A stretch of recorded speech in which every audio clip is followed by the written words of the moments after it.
Notícias do Mundo Gospel. Durante o governo Bolsonaro e as últimas eleições, o pastor Nilson Gomes se envolveu em uma polêmica após criticar as igrejas que haviam transformado o púlpito em palanque eleitoral e tornado o ex-presidente em uma espécie de messias enviado por Deus. Embora quem acompanha o pastor de longa data sabe que ele já se posicionava dessa maneira muito antes da aparição de Bolsonaro no meio evangélico, o pastor foi duramente criticado, perseguido e cancelado dentro das Assembleias de Deus, igreja onde ele fez parte por toda a vida, pregando desde que era menino. Nos últimos dias, o pastor surgiu realizando cultos em um auditório e muitos questionaram se o pastor havia aberto uma igreja para ele. Pastor Nilson Gomes respondeu sobre isso, onde falou também da injustiça que sofreu ao ser perseguido e abandonado pela igreja que ele se doou a vida toda, mas que não deu a ele nenhum direito de resposta das acusações que vinha sofrendo. Confira um trecho da fala do pastor e veja mais no seu canal oficial no YouTube.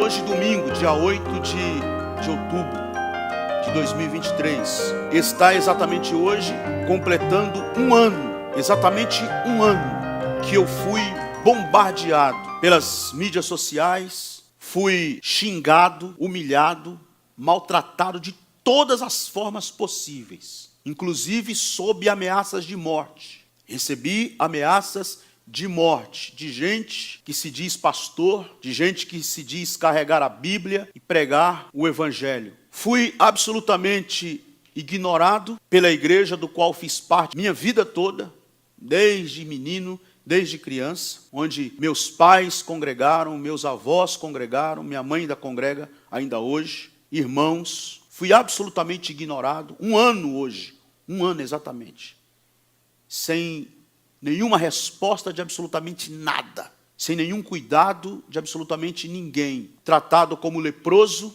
e evitado por alguns daqueles que um dia eu chamei de amigo. Estou falando isso aqui, queridos, não é para me vitimizar e não é para que ninguém tenha pena de mim. Estou falando isso aqui porque algumas pessoas estão me perguntando, já há algum tempo, já há alguns meses, o que você está fazendo? O que é isso aí? Que movimento é esse? Você abriu igreja? Você está abrindo igreja? O que você está fazendo? Então, estou falando isso aqui para dar essa resposta.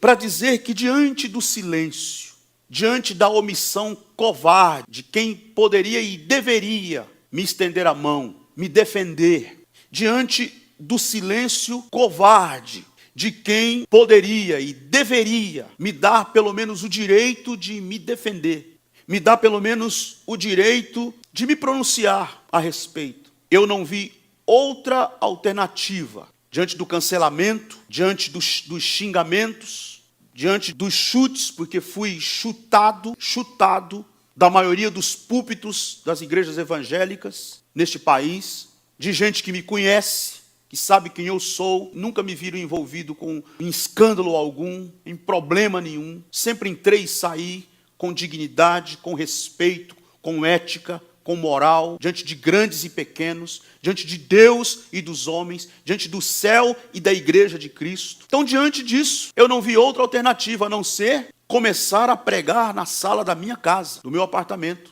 Reuni minha esposa, meus filhos, começamos a pregar, outros começaram-se a chegar, irmãos, primos, sobrinhos, mãe, parentes, amigos, colegas, pessoas que estavam acompanhando todo aquele processo, inclusive, começaram-se a chegar. Comecei a pregar, porque eu não vou parar de pregar.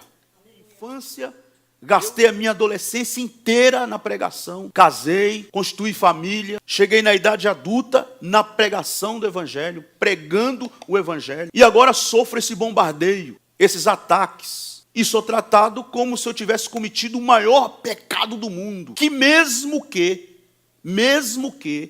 eu tivesse cometido qualquer pecado, qual seria o tratamento da igreja? Eu cresci ouvindo que a igreja é o hospital espiritual, que aqui é lugar para doente mesmo, que aqui é lugar para gente fraca, que é lugar para imperfeitos. Se você é fraco, se você é imperfeito, se você é doente, seja bem-vindo, é aqui mesmo.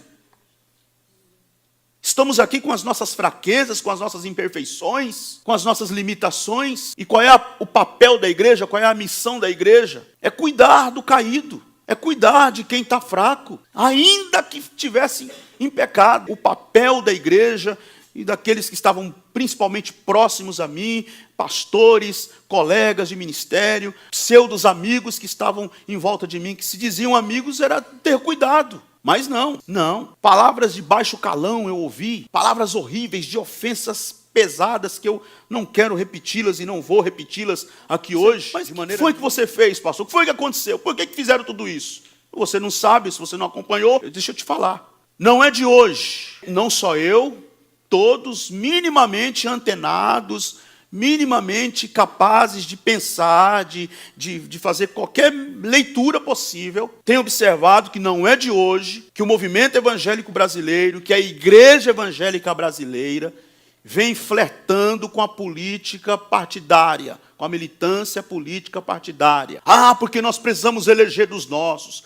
Porque nós precisamos de representantes lá. Porque as leis querem calar a igreja. Porque as leis querem perseguir a igreja. E eu pergunto a vocês, o que a bancada evangélica está fazendo lá? Ou o que tem feito até hoje? Por que deixou chegar no ponto que chegou em relação ao aborto, eu me refiro agora? Essa questão do aborto, por que eles deixaram chegar a esse ponto? Não estavam lá? Não foi esse o discurso que usaram sempre? Por que eles deixaram chegar a esse ponto que chegou agora?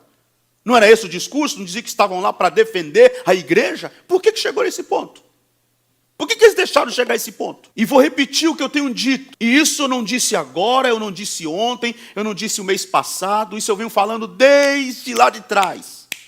Quem acompanha o meu trabalho, quem acompanha o meu ministério, quem me acompanha há alguns anos, conhecem, sabem de minhas mensagens de 2006, 2005, 2007, 2009, que eu estava lá pregando a mesma coisa que eu tenho pregado hoje. Aliás, lá eu estava avisando, porque a igreja não tinha feito essa aliança escancarada como foi feita nos últimos 4, 5 anos. Mas havia um flerte, e eu já estava lá avisando, olha, cuidado, isso vai dar errado, isso vai dar errado. E com essa aliança escancarada dos últimos 4, 5, talvez até 6 anos, então eu vim falando e continuo falando, e vou continuar falando, que púlpito não é palco. Púlpito não é palco. Jesus não é cabo eleitoral de ninguém. A igreja não é de esquerda e nem de direita. A igreja só tem uma bandeira a levantar, e esta bandeira é a bandeira do Evangelho de Jesus Cristo, que dominicalmente nós nos encontramos aqui. Essa estrutura não é nossa, óbvio.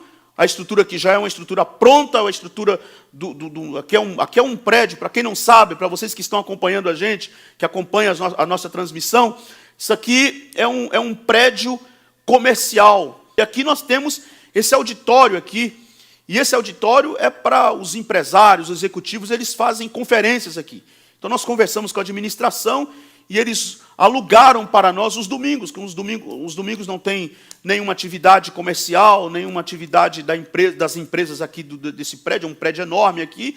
Então eles cederam para nós, né, cederam entre aspas, a gente paga o aluguel para eles, para nos reunir aqui domingo. Então a estrutura toda deles, é toda a estrutura já pronta, já estabelecida, já, como diz a garotada, já nessa vibe aqui, para fazer as conferências. E nós aproveitamos o espaço. Pagamos o aluguel para nos reunir aqui domingo após domingo. E o que vai ser, pastor Nilson? Como é que vai ser isso? Vai virar uma igreja? Vai crescer? Não sei. Não sei se vai crescer, se vai virar igreja, como vai ser, se Deus vai nos dar um espaço grande, se nós vamos congregar num lugar fixo e vamos ter uma igreja nossa. Eu não sei. Eu estou aqui, irmãos, para o que der e vier pela causa do reino de Deus. Pela causa do Evangelho de Jesus.